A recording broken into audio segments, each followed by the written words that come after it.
there's cops out killing unarmed people,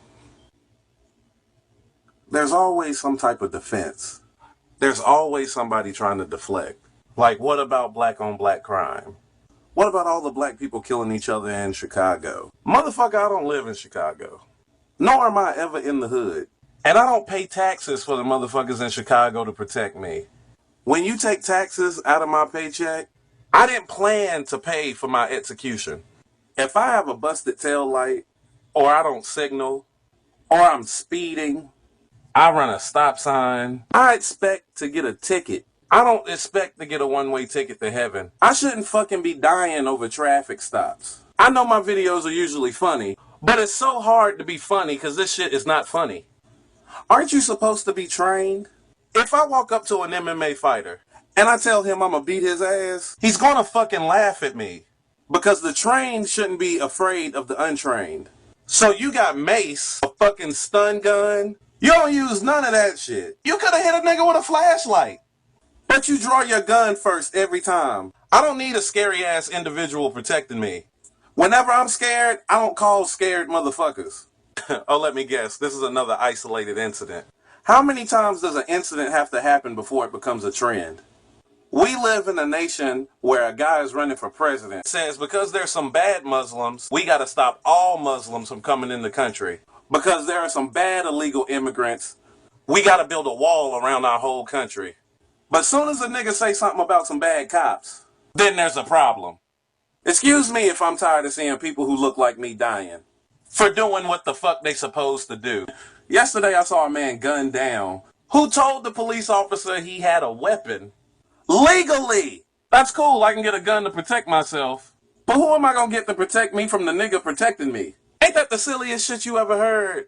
I don't have time for people who make excuses for what's going on. At some point, it just becomes obvious that this shit is premeditated. I had enough when Eric Gardner got choked out. When multiple people can hold you down and choke you out, and the only person that go to jail is the nigga recording it, something's fucking wrong with the world we live in. And miss me with the statistics about police shooting other races. Because until my Facebook timeline fills up with other people getting shot or magically dying in a prison cell over routine traffic stops, you can kiss my ass. If you're a police officer, and a good one, it is your responsibility to say something. Because when the people have had enough, it's you that they're going to be shooting at. It sure as hell ain't going to be me. He was funny, and that everything he said was true, and I totally agree with him. You know, the police officers, they're cowards. They're cowards. I hate to say it because, you know, here they are to serve and protect. Not all of them. Not all of them, no. Don't get me wrong. But the ones out here who are doing these senseless killings, they're cowards. Yeah, they straight cowards, man. And like you know, that which was stated in a previous video, I said they're cowards because no one is speaking up. Not that, which makes them a coward. They're cowards. Why? Because you have not spoken up against your brother in blue. You haven't came forth and said, "Oh, that was ridiculous. You didn't have to murder him," or "I'm a police officer and I do not agree with what's going on." Well, instead, the ones who haven't come forth, right? Because there have been some that have. There haven't been enough, sadly. That stand. Yes, this is true. There hasn't been enough. This is true. And until then, all of them are in the same category. You're all put into the same category, whether you want to be there or not, because you're not doing anything about it. Okay, I give, you know, the few who stepped out, you know, but the majority rules. Majority of the officers are not saying anything, whether they think it in their head or whether they're just waiting on their opportunity. No one's saying nothing. Right, but I have to give credit to the ones that have spoken out and, you know, put their lives and jobs on the line. Of course. Because you have ones that have done that. Mm-hmm. And I think that we got to show them,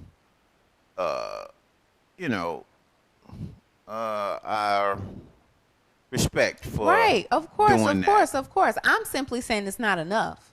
No, I agree. I'm simply saying it's not enough. And whether they feel that way on the inside, you know, or whether they don't feel that way at all, those ones, I'm excluding the, you know, the ones who have stepped up, because it honestly, it really hasn't been that many compared to the amount of police officers that there are. But they're all put into the same category.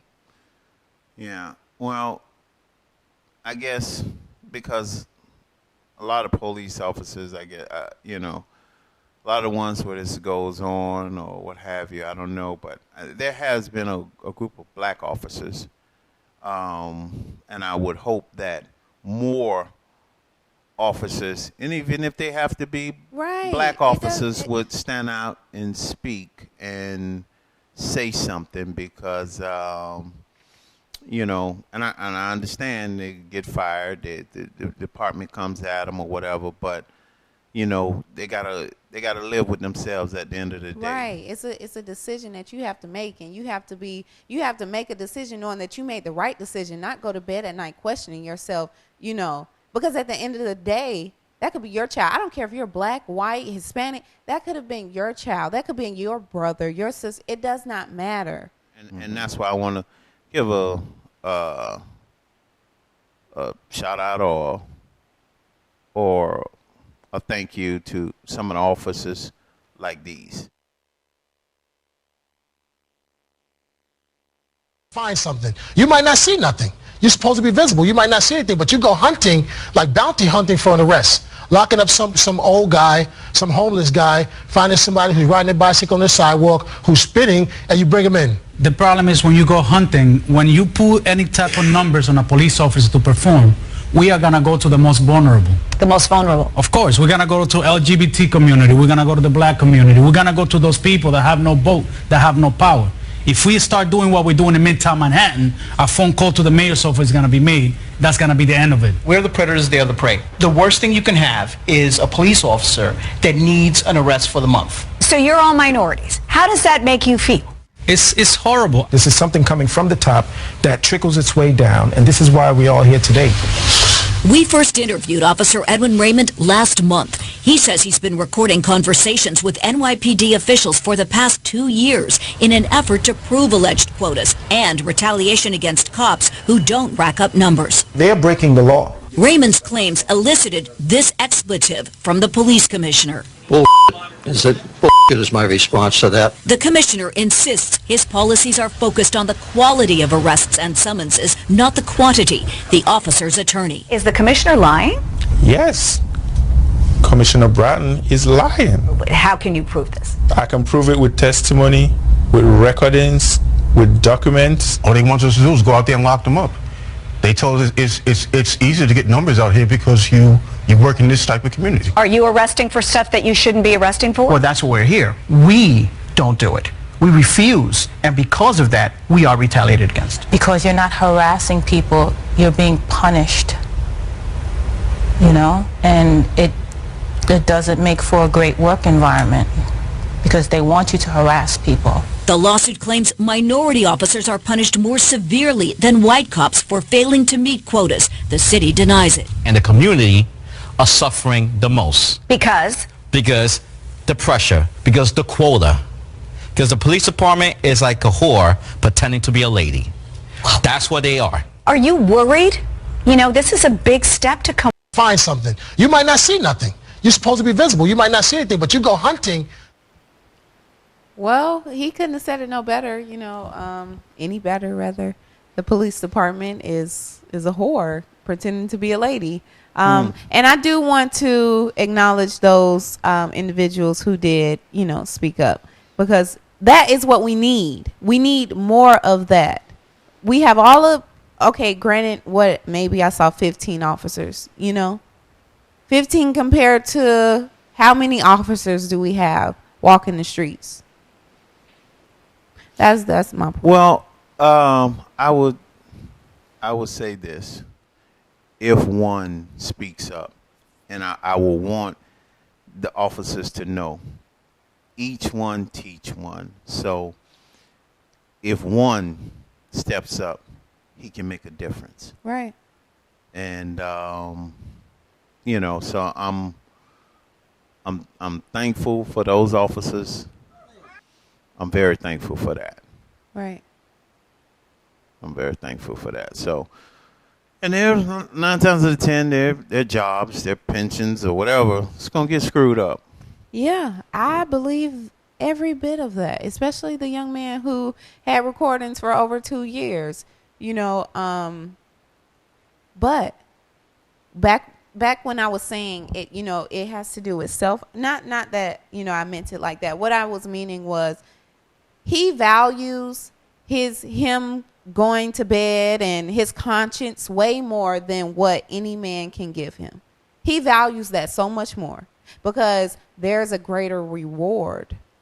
This means nothing.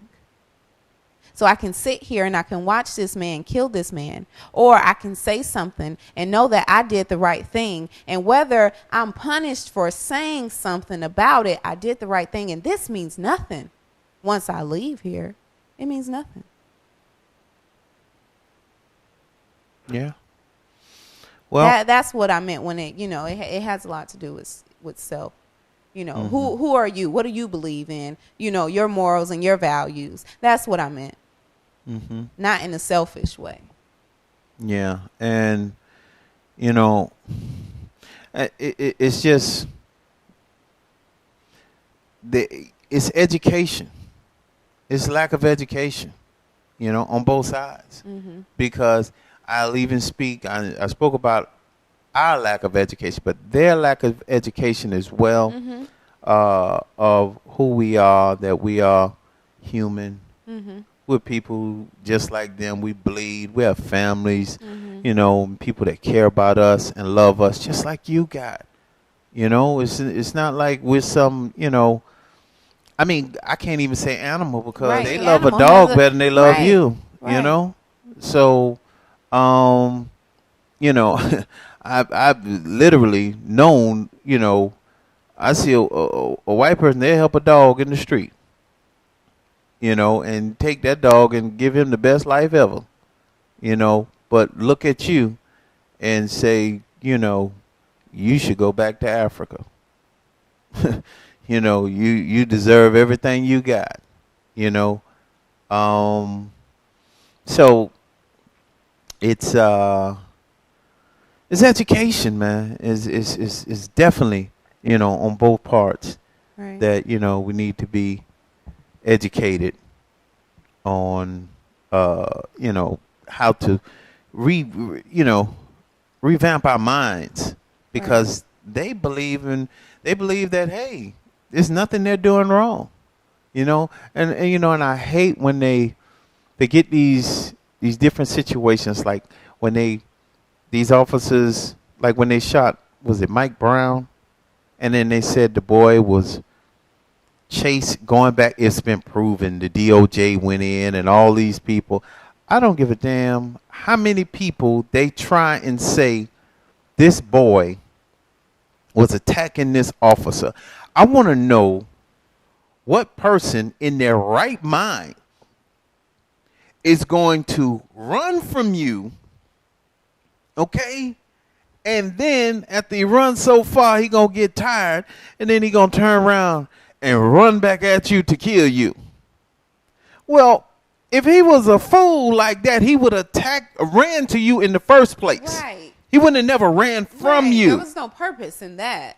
But he ran from you, and then the lie, you know, and they say forensics because he was bending down, so he had to been charging. Bull crap.